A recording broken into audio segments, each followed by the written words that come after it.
Hello, this is Shirley from Married to History.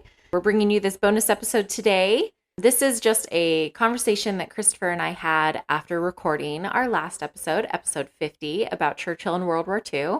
So definitely go back and listen to that first and then join us here for this one. This is a bonus episode about some current things happening in the world. As we mentioned in our conversation, I am always weary of posting controversial things, making statements that people could disagree with, but we felt that this was important to share our thoughts. So please keep an open mind.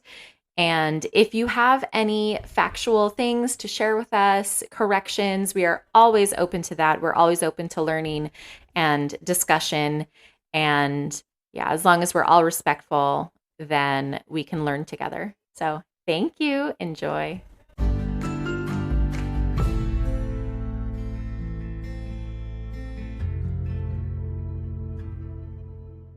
All right. So something that occurred to me while we were talking, I haven't stopped the recording. Oh, okay. Should we say something about Palestine and Israel right now?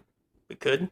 Because I was on the verge of saying it because I was going to say that's the most recent example of my naivete of enlightenment scenario. I think there are an awful lot of people that are naive enough to believe that no, Hamas wants peace. They want they want the things that we think they want. No way do they actually want to keep fighting. No way do they actually want to destroy Israel. Right. Okay, because of course, if I end up leaving this all in, I want to be very transparent. Mm-hmm. We don't script any of this. Yeah. Obviously, the conversation goes the direction it goes. None of this is planned. I had no idea we would talk about the Holocaust when I thought of Churchill. Mm-hmm. But bringing up the Holocaust and bringing up war and whether it's right or wrong, to take sides in a war, or when we should look for peace and when we should just bomb the heck out of, and end our enemy. That all seems very relevant to what's going on in the world right now. Mm-hmm. So I don't know. Did you want to say something? I'm absolutely cool with it. So you've said before that you want to avoid controversial stuffs on the show, or at least that you're hesitant to bring up. Yeah. I have no problem, I think, talking about controversial. It's entirely possible that there might be a controversial issue that I'm not thinking of off the top of my head that I wouldn't want to talk about. Yeah. Since I work for the people that I work for, I don't want to get in trouble because the people that I work for have their fair amount of controversial issues.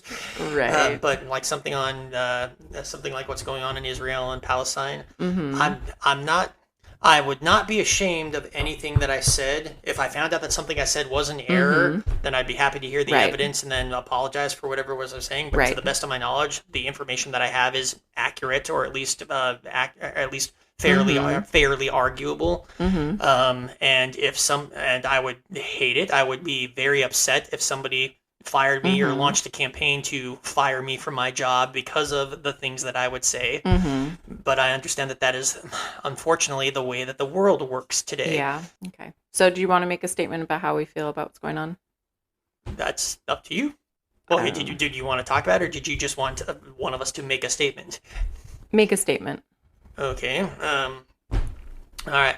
So I think it is 100% unforgivable, no matter what the instigation may or may not have been.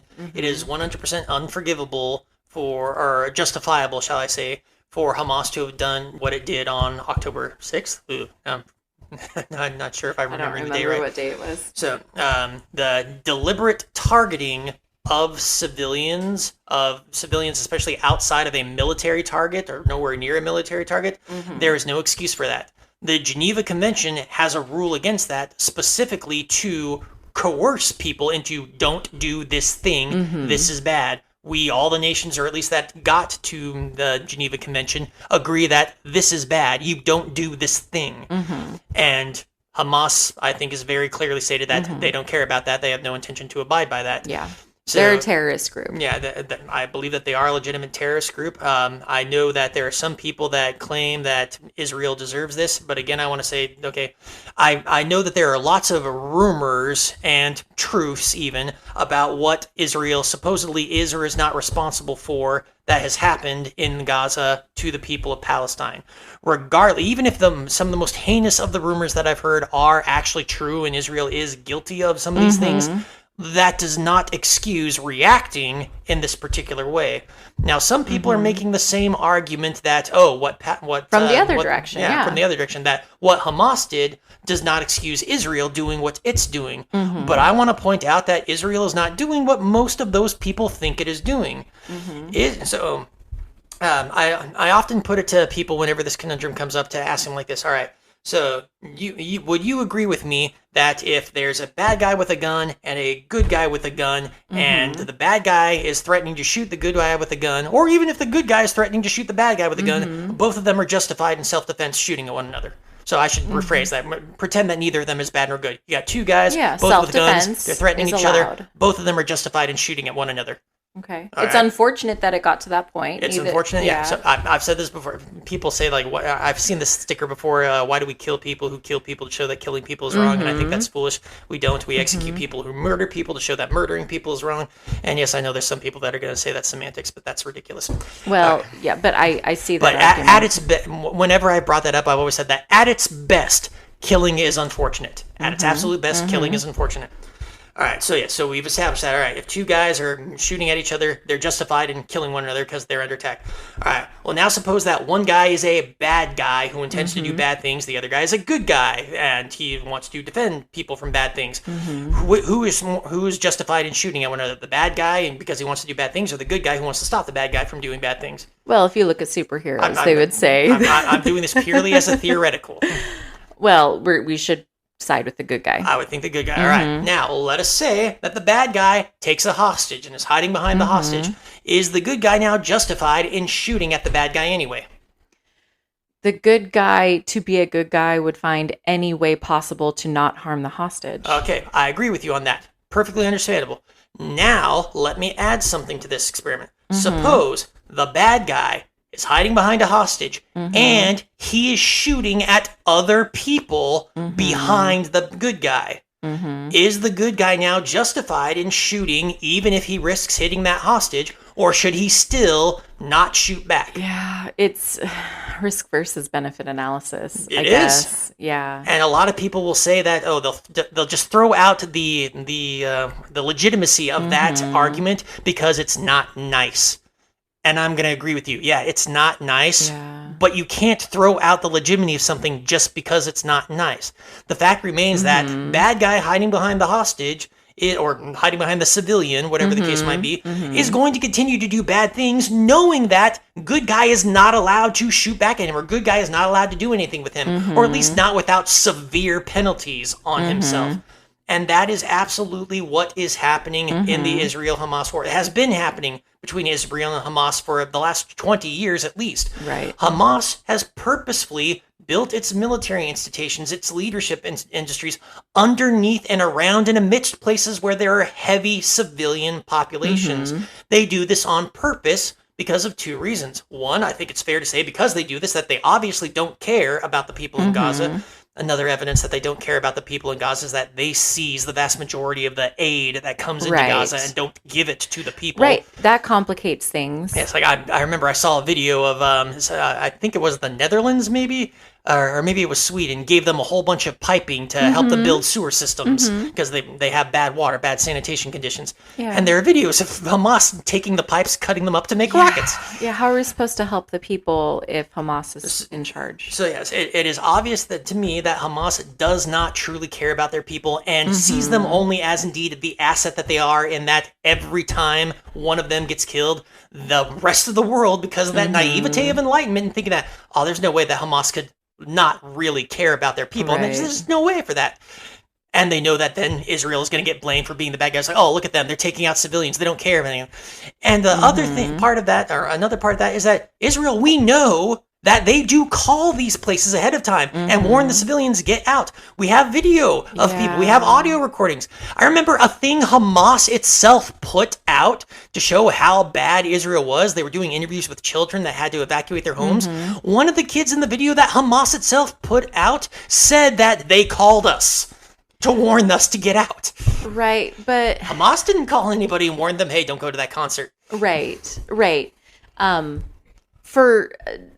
To look at this another way, though, if Israel is telling me, get out of your home, I'm about to bomb it right now, okay, that's a good thing, but also, like, where am I supposed to go? Where am I supposed to go? That's a very good question. Israel has been providing maps to people, telling them, go here. We are not going to attack here. Go here. Take your family and everything. Go here. Hamas is not letting their people go. Hamas has been known to shoot some of its people, and we know that they blocked off the roads. I saw the satellite pictures of them blocking off roads as people were trying to leave, and they have threatened people and actually killed some people for trying to leave these areas. Because Hamas knows that if they're gone, then we lose our human shield. Right. That's I'm not saying that it's perfect because again, killing is at its best unfortunate. And I think it's terrible that Hamas hides behind its civilian population. But in that scenario of, okay, if Israel refuses to shoot because they're hiding behind those civilians, and Hamas, under that protection, continues to shoot at Israel civilians, then Israel's actually committed, in my opinion, a greater crime. They are allowing a bad guy to continue to do bad things, and they are allowing their own people to be harmed.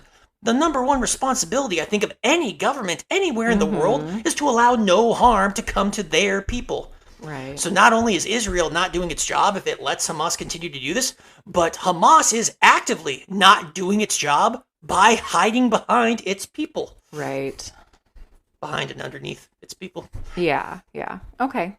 Well, thank you for all that. For my part, I just want to say with absolutely no ambiguity, anti-Semitism is wrong. Yes. And prejudice against Palestinian people is wrong. So yes, I want to add to that as well, because I've seen a lot of this going on. It seems like even in our own country, people are having a hard time finding the balance. Like, okay, there doesn't need to be a balance. Don't hate either one. Jews in the United States, even if they support Israel or they want Israel to win this war, that doesn't make them the ones that are over there shooting at people or participating in the war or having anything to do with it other than, okay, they want that side to win. Yeah. Same thing with Muslims in the United States. I want to be clear. There's a difference between Muslims and Palestinians. No, I know. Okay. But a lot of people, it seems we that any Muslim is the, and all Muslims are the same, unfortunately, is the idea. Yeah. So there's a lot of anti-Muslim that goes around. But the same thing there. It's like, just because they're Muslim doesn't mean that they are supporters of Palestine. Obviously, or supporters of Hamas. Or supporters of Hamas, yes, in particular. Because obviously, if they're over here, even if they're cheering for Hamas, they're obviously, at least not yet, have picked up a gun and started shooting at anybody.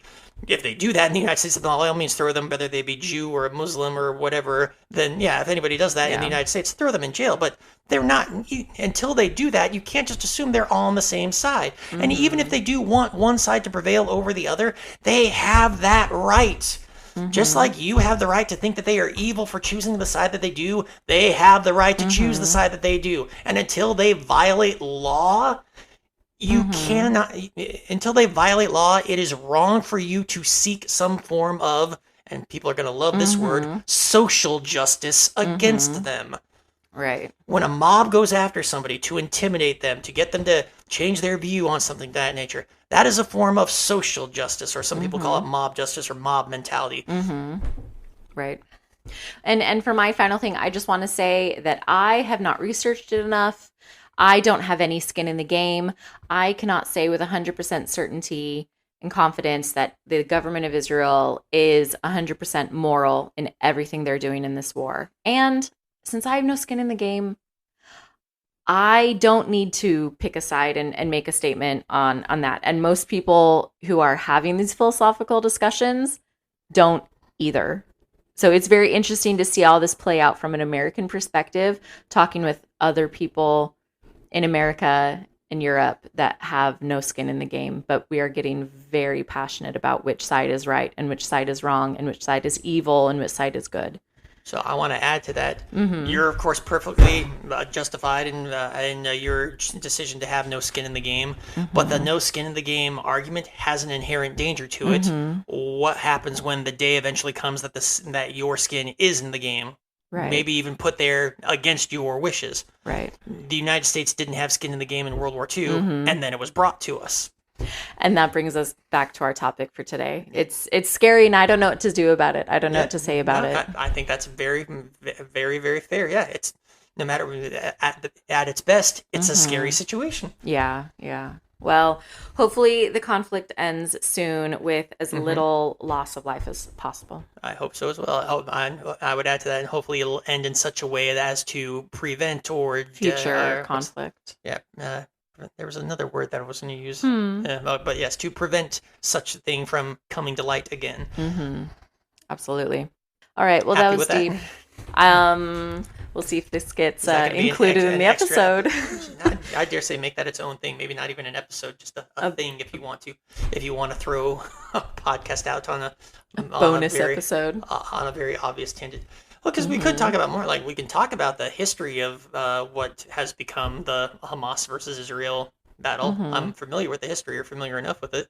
No, I think I'll leave it there for today.